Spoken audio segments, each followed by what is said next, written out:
Yeah, so pin 6. We got some Berkshire pigs in here. They'd be lot 8, 9, and 10. 33-6. Berkshire male. Eric's got on a stick here. He'd be lot 8. 33-7 would be the other Berkshire male would be he'd be lot 9, and then 33-2 Berkshire gilt would be lot 10. Pedigree reads Mama Tried, which is a jet black son. Actually, I think Crossroads just acquired. He was standing down in Southern Select Sires down there in Texas, and then the bottom side would be jet black. So the jet black is her first litter. We showed this gilt last summer. She would have been second or third overall in the points last summer. Very competitive pig. I mean, and then the whatever it takes sow back in there. She'd be our staple sow. So she would have just raised the 8th overall gilt there at OYE in the Berkshire deal. The pedigree, in terms of pedigree and mama and sow line, we don't have many Berks around, but we got the 2 or 3 that we do have are potent, and they do a good job. I think in terms of just litter and what we're offering here, I mean, I think these Berkshires are very, very good.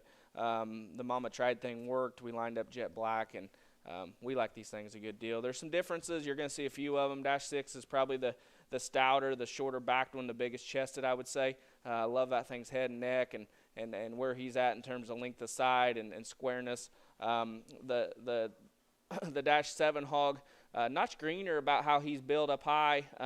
Still awesome length of side. He's probably a notch taller shouldered. Still got the same kind of design in terms of length of side. And then the -2 Burt gilt, I think, is very, very good. That's a gilt that it pains me a little bit maybe to even offer that one. I like that gilt a good deal in terms of just how them things feed and where she's at right now. I think that pig's going to be a real competitive show pig this summer.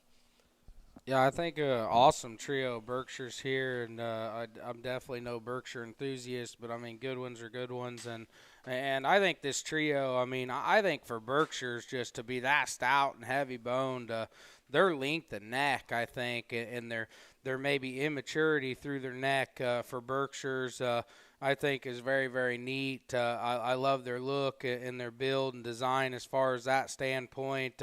Guys, these things are stout. I mean, they're extremely, I would say, muscle pattern's awesome. They've got a nice look from the side, and hip and hind leg and build out here. I know they're not quite probably wanting to cooperate the best, but hopefully you'll come out Saturday to the open house and check them out in person, guys, because I do think if you're hunting a Berkshire Bear or Berkshire Gilt, I think this is an awesome trio. And the -7 Berkshire male over here, I think that one for a Berk is very, very neat. I mean, his immaturity and his look, and to be that immature as I talk through his head and neck for a Berkshire, I know a lot of them tend to want to get a little more jammed up there. And, I mean, that to me, that -7 just looks like an incredible feeding pig.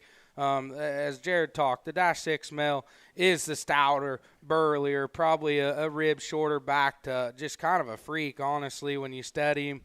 To still have that kind of look and build to be that stout. I mean, that is a powerful, powerful hog.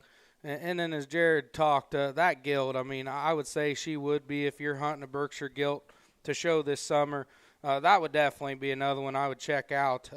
Definitely one that looks like an extremely elite to me show gilt, but in another instance, I mean, has that stoutness, has that head shape and skull and design to me to look like maybe a power female down the road and make an awesome sow prospect as well. So very good trio here.